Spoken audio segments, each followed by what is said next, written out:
Well, I'm starting the day off right today with seeing some pictures of Steve's Ninja, the one that we worked on here. Wow, it's looking good.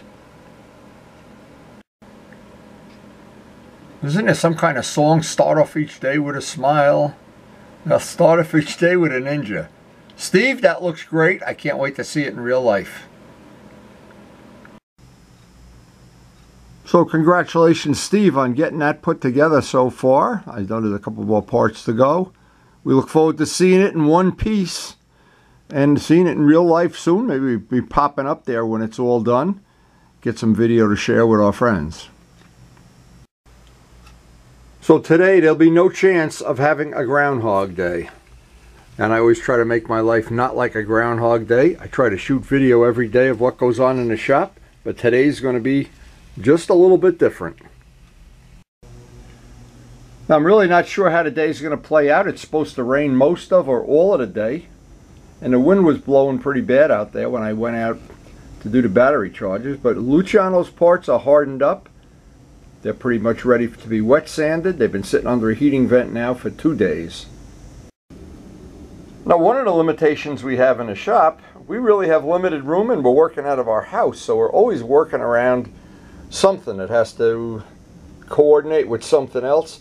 Now today, Glenn is coming over for lunch to have soup with us and plan out he's got a project, the Kawasaki, that we're going to be repainting. But we want to finish up Luciano's parts because there's really a lot of stuff in his cellar. And over the years I've learned some very valuable lessons, and one of them is don't bring too many motorcycle parts in here. There were days I had so many parts you couldn't even walk in here, and it was difficult when the baby was here. So I want to get some of this stuff off the extra bench, maybe get the forks done and maybe get the other tank done, get Luciano's stuff done before I well, there's just no way you can make more room or time. So I thought I'd share this story about something that happened this morning that was very, very disheartening to me. Anybody that has a fish pond would know how disheartening this is. In 25 plus years of having a pond, I've only had one time, and we live in an area right by a bird sanctuary, we've had one time where I've gone out to the pond and there's been a blue heron in my pond. Now, a blue heron would kill and eat every fish in that pond the same way a lion would eat, you know, hamsters or something. So this morning when I went out to do the battery charges, I was very upset. There was a blue heron. It's the second time in 25 years. So you can imagine, I went wild on him. He ran away, flew away. They fly like Godzilla. And I did a head count of the fish in my pond, and because, well, I don't really know how many fish are in the pond. So I was looking for any suspects. But boy, that rocked my world this morning. But the point I'm trying to make, and it's a good point, if you're only working on one motorcycle and it's the middle of the winter and you've got all the time in the world, yeah, you don't have to do a lot of sequencing. But in this case, one of the things, we always have more than one bike here. We had Steve's bike, we're going to have Glenn's bike, we got Luciano's bike. We usually have, it's very seldom we have less than 2 here. So, and of course, I've got all these little projects to work on the hardware. I wanted to do that, but so the first thing I have to do is at least figure out to myself, I'm not going to be able to paint much today with the weather the way it is. It's really nice that the wheel is ready for the clear, the first coat of clear. It looks like it's ready anyway. I don't see anything that I need to address. I love the way it came out. The look of the yellow stripe I think is going to accent, and the black wheels against the yellow fender I think is going to be great. I just think that's going to be a better combination than the gold wheels would have been for sure. And thank you, Karen, for not letting me paint it gold. Oh, it's funny, I'm paranoid now. I've been coming out to the pond every 15 minutes to see if that heron is back. But one heron, I'm sure this is a snack to him. So whenever I have one of these days that I know I'm not going to paint, now this would be another choice I have. I still have half of this frame to polish. I still have the exhaust system. I've made up a list of the things I still have to do. Probably about another 2 months work and this restoration will be ready for prime time. But here's the biggest thing I wanted to look at while I was out here. The forks, I'm going to do a measurement with a micrometer on these forks, because I have heard that, well, I think I'm right about this, 91, 92, and 93 all are interchangeable. They look exactly the same, but I want to check the axle. I want to check the dimensions, that I'm not, you never know when they just decide to make something a 10,000 smaller or something. So, but I have had these forks off the bike before. Luciano changed the seals on them, but because the one fork leg is really bent. And you know, it's the funniest thing of all, it never stopped me from having fun riding the bike. For some reason, it was bent just enough, the suspension still worked, and it still wasn't terrible. But of course, having a nice new set, they're just as old as the ones that I'm putting on there. But I'll polish them up and clean them up. And Luciano said the seals are good. He guaranteed. He gave me his word of honor that those forks are ready to put on a bike.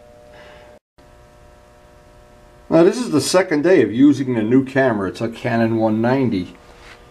And what I've noticed, and I don't know if other people have noticed it too, the shots from this dimension seem to be, so like my hand seems a lot more in focus with the older camera, which of course was probably as old as that heron that's trying to eat my fish. But I'm looking at that, that's going to be a big improvement over the summer. It'll be an improvement when we do meetups, or when we go to other people's houses, their shops, or up to a Dale's get together. It's just going to be an upgrade. I'm glad I got the new camera. And what I've been trying to do, I got a new tripod, I got a new camera, I actually got a new DVD player, because we watch a lot of DVDs.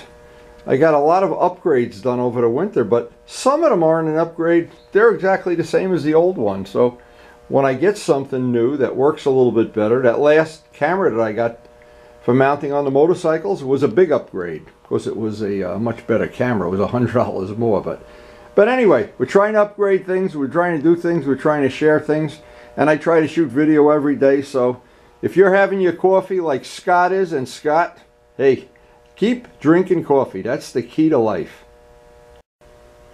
And what I try to do with the videos, I try to make the videos not only that they're fun to watch, but they're informative, but to give you the feeling that every morning you wake up, or you're whenever you're bored to death, you can just turn on your big screen TV, or I know some people look at them on their smartphone where you really can't see much. I've looked at them on a smartphone and I probably wouldn't even watch them unless they were on a big screen TV, but that's just me. Time to go to work. Look at this, even the raindrops, I'm trying to see the focus here.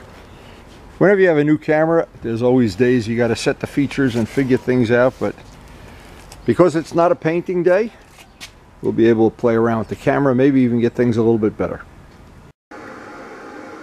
Now as I'm on heron patrol here, I've been looking at what? I just hope he doesn't come back.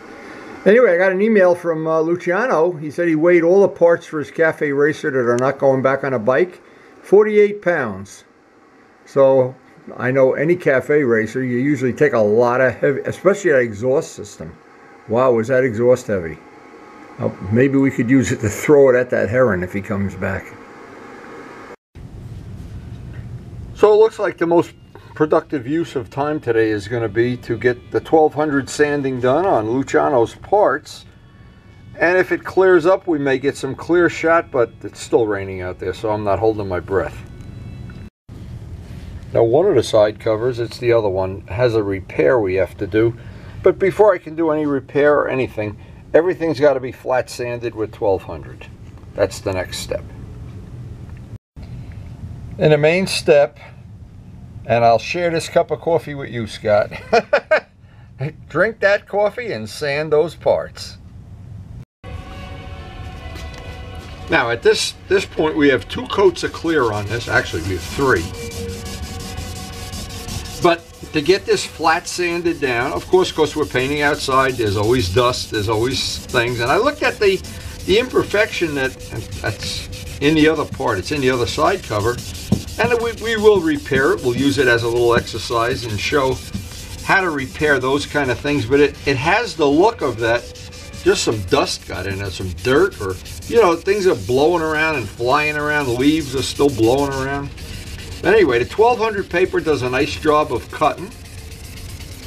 I want to see it flat. And now, I watched a video last night, an Ammo NYC video, and of course we're dealing with a little different subject, a little different technology, but he was showing how to do sanding scratches all this way, then all this way, then all, it was pretty interesting. So what my suggestion is, if anybody has any real interest in learning more tricks about sanding, it's basically about cars and detailing Ferraris and Porsches and stuff that maybe, well, it's out of my income bracket anyway, but maybe interesting. It's a nice site on YouTube called Ammo NYC, and I've learned a lot from him, and I would love to see in person. I'd love to find where his store is in New York City and go visit him and stuff, but right now we have bigger fish to fry. Now, the 1200 sanding is always an important part of this. Let's just backtrack a little bit. There's a million ways to paint something and make it look beautiful. But what we're striving for is the way that works for us every time. This way is a little more time consuming than if you do the body shop thing of you prime it, wait 20 minutes, put it in the oven, take it out of the oven, or put the heat lamps on, paint it, and you do all these gyrations. My system of letting everything dry even an extra day, or even 2 days, is even better. And then block sanding out between coats with various grits. The result has become very predictable, and I'm using this as a poster child for that. Now, I don't know, because this camera, I'm going to try to show this, we still can feel the lines here. I wanted to use this camera, the new camera, by the way, the 190. It seems like it takes better pictures up close than the old one. But the old one is as old as I am, I think. But anyway, we're going to take our time, sand these parts out. At some point this morning, Glenn is going to stop by, see what he's up to and how he wants to schedule his work.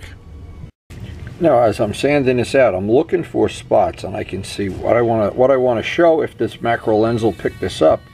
And again, this camera was a little bit better than the other one at picking up these little moon craters right around here. I'm trying to show that. It means we need to sand down into that clear a little more. Up here, we got these little shiny spots right along the tape edges. Let's see if we can show that. So what I'll try to do is sanding in this direction, try to flatten that out. And I want to make it so ultimately I can't feel that line at all. And have no, the goal is to have no shiny spots at all. Everything, here's a little moon crater here. But if I pick away at this for 15-20 minutes, keep wiping it down. Every time I wipe it down, I find something else I want to get to. What happens is that part, when we put the final clear on, that clear will just lay down, and that'll make our buffing job, the sanding with 2500 and buffing, just go like a piece of cake. So it's like right now we're building the foundation of a house, and we've got to measure everything and get everything square and plumb. But then the rest of the job is a piece of cake. And so that's what I always encourage people at this point. Now, to spend the time. And at this point, if we were to have a repair, this is when I want to do the repair, like on that other side cover. Or let's say, for instance, you sanded through and you got a blemish, something you need to touch up. See, we can put the yellow paint right on top of this surface. With 1200, we can airbrush on, and we're going to do that to the other part to repair it. But once we get this part flat, then it's time for that final clear, and I want that final clear to be like a layer of saran wrap over the whole part when I'm done. Now, the 1200 sandpaper is really good at cutting. I tried using 1000. It seemed a little rough, and it left a lot of scratches. The 1200 seems a little better. I'm not sure. Maybe I'm too aggressive with it or whatever, but the whole trick is to get enough clear on there that you can do this operation. You don't want to do this and have one very thin coat of clear on it. You want to have a real amount of clear before you start in with this. So now it's really neat too to see the colors. The yellow now is really popped out from being the color it was, because these automotive paints, they dry, they look chalky, in fact, dry and chalky. But the whole thing is, once you put the clear on, boy, the color changes. And this is like a mellow yellow, and the other one is Yama yellow and banana yellow or whatever it is. I'm not sure. I'm not sure what it is. Now we're coming down a home stretch. I think we're down to having almost no parts on that need to be block sanded. We can move on to the next part. So here's an example of before and after. And this is the part now, even though we're going to do exactly this, is block sanded flat. And then this top piece is going to have to get resprayed with an airbrush. That block sanded out beautifully. See, and again, if you notice the little things, I always do the little parts first. Now I don't know exactly what that is, if it's dust, dirt, again, and we're not going to leave it in the final product. These little paint nubs, that's normal. That's why we sand the part out. You get little paint nubs, even professional body shops get them, and the same thing up here. You have a paint nub. But the whole idea is to know how to turn this into that part that's block sanded and ready for the final clear. And when you've got that technology down pat, what you've bought is that buffing. It'll be that much easier. Now, if you didn't do this step and you just waited to the very end, put some more clear on this, and then sand with 2500 over the paint nubs and over the lines, you could still get it done, but it'll be hours of extra sanding. That's the bottom line is this is a time saver. This is like when you buy a shovel to dig a hole. And if you don't do it, you dig it with your bare hands. You'll still get the hole dug, but this is the shovel. Great analogy, I know. I know you're impressed. Now, just like everything we do, there's a lot of goals you have. The goal is to make the part as nice as possible, but the goal is also to make it that you can do it in a reasonable amount of time, and you can do it with under enjoyable conditions. Now, being in the shop right now is a lot more enjoyable than being outside. So we gear a lot of what we do toward sequencing these things that on crappy days, we always have a job to do in the shop. On a day that we can paint, we try to have things lined up and ready to paint. It's like a religion to me. Because if I didn't do that, I'd never be able to have a collection of motorcycles. Because it's not only this restoration, the normal maintenance, like changing the tires. I have 5 tires left to change. The normal oil changes and filters and gefilte fishes and everything that go on there. If you want to have a nice collection of motorcycles, there's a lot of work. And it's not like you can keep you can keep the work to a minimum and you can keep the expense to a minimum, but it's still a lot. Even when you keep it to a minimum, it's a lot. So by doing this kind of work in the winter, and that's the biggest thing to pass on, when I was a modeler, an intense modeler in fact, I spent the whole winter building model planes and the whole summer flying them. And you never built planes in the summer and you never went flying in the winter. It was a 6 months of each kind of a thing. But anyway, the nubs are coming out. This part where the dust has gotten in here, I'm going to sand it all out, get these both parts ready, and somewhere today Glenn is going to show up, but I don't know exactly where. Where or when Glenn can make it. He's a mystery man. So when we get to this level of sanding or whatever you want to call it now, it's not only important to know how to finish, if you want to do your own finishing. What's important is to know when there's a little problem, like, you know, the bug flies into your paint. Now I'm hoping this camera is going to pick that up, the little stuff that I had, and you never even know because the wind is blowing when you're painting, if you paint outside. And you always have the, if you have a spray booth, you have less of that, but you never get rid of it 100%, never. Not that I've seen anyway. So both of them are painted right now. We're in great shape. Karen's got the soup on. Do I smell soup up there? Do I smell soup? That's just my body. You ready to sand? I hope you got your sanding clothes on. I got something here. Community Ducati. Look at this guy. Let's see what you got. Let's see. We should bring it over here. Put it under the light. Let's see. All right, this has to go. Yeah, I heard. Let's see. I need a new chain too. You got a chain in there? Let me see what you got. Is this a Ducati part? No, it's a Yamaha part. A real Yamaha? No, that's not real No, Yamaha. not real Yamaha. It's a Chiang-Kai-shek Yamaha. There you go. Let's see. Oh yeah, that's the Okay. final touch. That's about 100 times better. I agree, and Karen agrees too. That's the main thing. That looks good. Beautiful. Thank you, my friend. You're welcome. That's. I will change it out Good later. looking piece. Nice billet Wow. aluminum, and Yeah, it's well- the same thing. Well, this maybe we could use on Turbo Steve's bike or something. Yeah, they fit a million. I'll donate it to him. Perfect. So this is the bike we're going to be working on for Glenn. I got it up on my monitor here. The part of the restoration. We even painted the wheels on video, didn't we? Yeah. Okay, and we're going to be doing something pretty special. We're going to do some paint work on it. And we tentatively want to make that white stripe come through the fairing and add a stripe because he doesn't want his name on a bike anymore. He's going to try to sell it. So just as a feeler, if anybody out there is seriously interested in buying this, contact Glenn Hansen. Or you could just send me an email. But that'll be done in 2 weeks. So Karen is going to give Glenn that this is her pride and joy. What is this, moose soup or what? Don't hit me. I'm delicate. Do you eat cilantro? Sure. Look, we got the real, you got the real Italian bread. Hey, until you've tasted this, this is hot. That's the bread you put in the oven, it bakes by itself. Yes. Oh my God, look at this, it's got the cilantro, oh my God. You're gonna spoil us. I feel like a king. This is why I like to restore motorcycles. It's all about the soup. And green bananas. So this Well, let me see. is 300 years old, according to the This guy is that by came your out. house. This is by the house. So according to the guy that comes out and trims all the trees, he said this tree's at least 300 years old. Okay. This mighty oak, right? That's one of the eagles. Oh, I can see it. Yeah, right there's the eagle. Yes. He's got, Karen, you can see it clear as, there it is. Look, you can zoom in on it. Oops. Oh, you zoomed in on a squirrel's ass. Where's the eagle? I'm going to come back to it. Oh, Hold oh on, my sorry. God, he's got porno on his phone. Oh, God, no. Here we go. Oh my God. Look at that. Look at Wow. Now, if Holy you could only crow. imagine, Wow. this thing is so... How cool is that? This thing is so...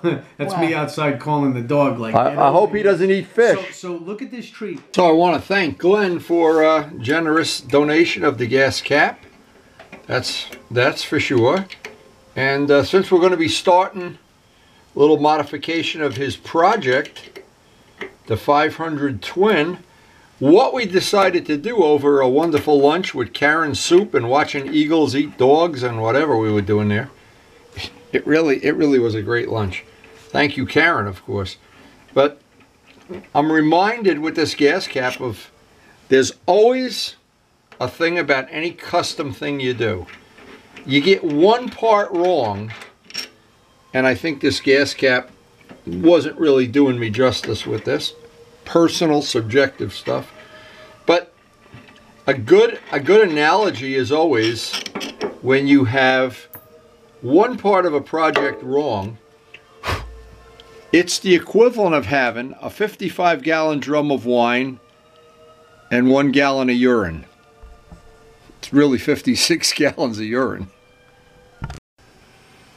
Now these reproduction gas caps are really nice. I've got them on several of the bikes, including my R1, and they're a fraction of the cost of some of the high-end ones. But I can tell you one trick: if you have a Ducati, make sure. Luciano found this out the hard way. Dust on my motorcycle, how offensive. Luciano found out the hard way. Sometimes they write Ducati, but they put it backwards, so it's facing. Who the hell knows? That's what a surprise at a month club. Now I know you got to torque these bolts down kind of equally. We got to make sure we're going to check the gas tank, of course, when we get the petcock seal. But I do think that does look a whole lot better. And actually, one of the things I'm looking forward to is spending a day with Glenn. And Turbo Steve said he's going to try to stop by, so we may almost have like a little baby A-team day. Turbo Steve's almost done putting his bike together. He's got some issues to work on. It's that when you're doing one of these restorations, there's always these last-minute little things that make you crazy. I think that's a step in the right direction. So again, thank you, Glenn. And I think coordinating with the black wheels and the black gas cap. And when we get the back wheel done, I think that's going to be spectacular. And hey, we're going to have some fun working on Glenn's project. That'll be on a video a week and a half, 2 weeks from now. I think you'll enjoy seeing what we do. We have some pretty cool stuff planned. So now a little bit of time I have left, and you know what? It was fun seeing Glenn, and it brought back so many good memories that we've had in the past, and especially 18 memories. Now, I want to get Luciano's tank sanded down. There's no chance we're going to get anything painted today. Today is just a write-off in terms of paint. Very simple reason. The weather's terrible. Wind is blowing, and it looks like it's going to continue being a cloudy, rainy. I don't want to be in the middle of painting this stuff because we're coming up on the parts of it that are the final clear and everything. It's going to be really critical. But I'll take my time. I want to get the rest of this sanded out. And here's the thing I try to do on a day like today. I try to figure out, I check the weather, not supposed to be real nice tomorrow either, but I can start prepping up all my things. They're all going to require clear. The wheel is ready for clear. That's number one. The Luciano's parts are going to be ready for clear, and I have a bunch of those little, the emblems and gas caps and things. Not sure how much I'll get to today because I want to do this detail sanding and I want it to be as good as I can make it. So we get into that whole thing of trying to sequence up, get the most use out of a day. It's not been a paintable day. It's actually a good visiting day. It's a great day to sand paint, and that's why we always try to pass on how we schedule this stuff, because it does seem like we get a lot done in a relatively reasonable amount of time. Now, of course, over the ladders, it's going to need extra sanding. It's going to take extra time. I'm so willing to do that, because if I spend an hour doing this now, it means when I'm sanding with 2500 and buffing, it's going to go that much quicker by 3 or 4 times. And I've done little time studies. It's actually what I did for a living at one point in time. But this step that I'm doing right now is the step you don't want to leave out.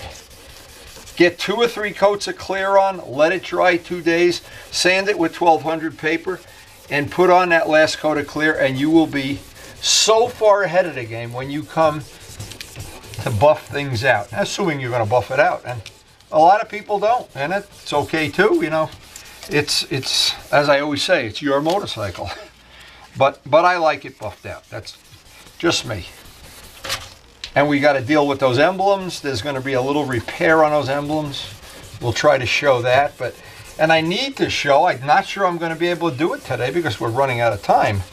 You spend 3 hours on a visit having coffee and cake and donuts, and I've noticed one thing, the day gets a lot shorter, but it's worth every penny, that's for sure.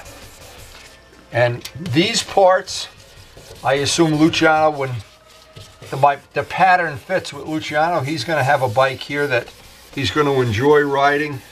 He's going to love it on 106, that's for sure. And I know he wants the track date. He's not fooling me at all. Luciano, it's getting harder and harder to fool Grandpa Windy.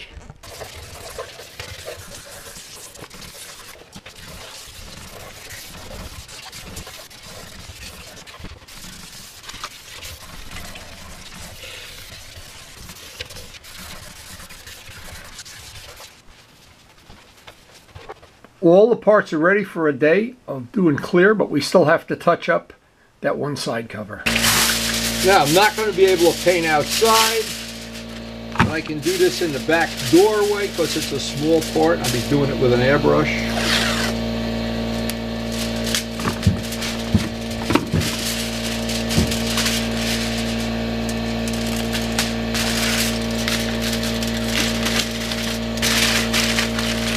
Now I'm hoping all these little defects, I'll be able to cover them with yellow, but I want to do the whole part, because if you just touch up one spot, the odds are good it's not gonna be a perfect match.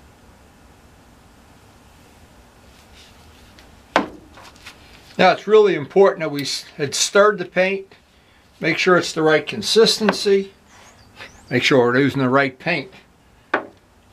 Be surprised I don't want to say how I know. Anyway, our water airbrush. Now, there's a really good trick when you do this. Let's pretend I was painting this. What you do is you press down on the trigger out here and then go over the part. You don't press the trigger over the part. That's why you don't want to get that spot that's different than all the rest. That's a really, really good trick, by the way. Notice I never took my finger off the trigger. I'm just letting it spray over the edge of the part.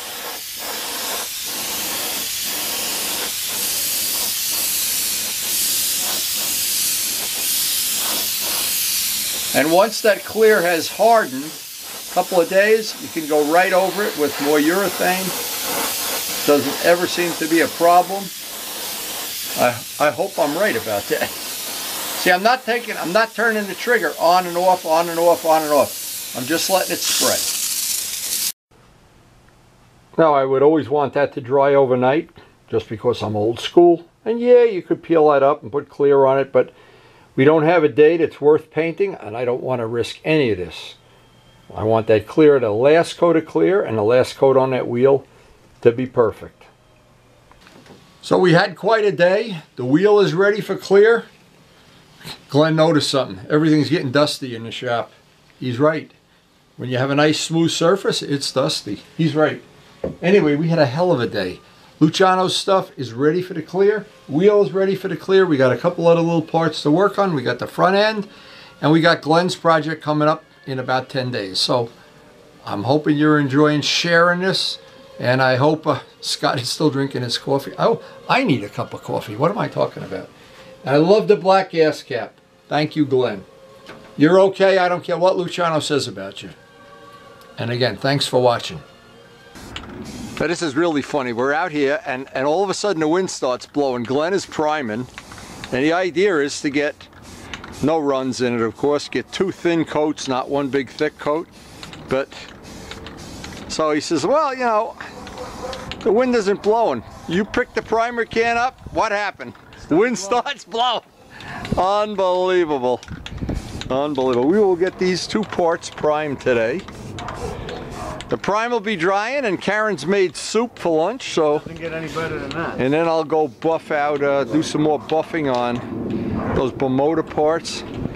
Yeah, that's looking good. Always get all the edges. Don't matter what goes on the inside. When you're all done, you can paint the inside with a brush, you know, with barbecue paint or something. But for right now, you want, where the paint's going to want to peel is right around that edge. Yeah, that's looking good. Now there's a couple of spots. If you look down here, yep, you can see them.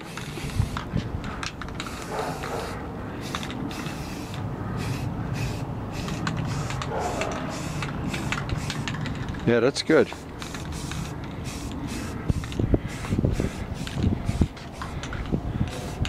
Billy, you'll be working for Team Kawasaki by the time this is over. Yeah, okay. Team Luciano. Oh my God, look at this. Here comes the wind again. Oh, that part's going to blow on the grass. All right, just go. It's better to do what you're doing and just dust it on in 2 thin coats. If you try to get 1 big wet coat and you get a run, it makes extra work. That's all. Yeah, and I ain't paying you any more than I'm paying you right now. You know, that's it. I mean, we're into that 1 cup of soup. See, here you got to run. But watch what happens. If you get a run, there's no reason not to do this because... I'm just trying to show this. Over here too. Okay, if you get a run, stick your glove in it. We're going to sand this out anyway. Okay. So you just, it's a lot less work. Okay, so you know you got it a little heavy there. All part of the learning curve. And then at some point in time, you know, when you... Obviously, if it was 70 degrees out here and no wind was blowing, it would be a lot easier. But this is what makes it challenging. You know, we don't go to the moon because Luciano's there. Yeah, and I'll hold it while you do those. Okay, you could do it. I like an independent man. Now this was good. We ought to share this story. He got some CA on his fingertips and his phone didn't work. It didn't. So if you're looking to rob a bank and you don't want your fingertips to show, just come do some body work at Wendy's and you're all set. That's looking good. You can go around the edges there too. And if you do get runs, don't worry. We got plenty of sandpaper.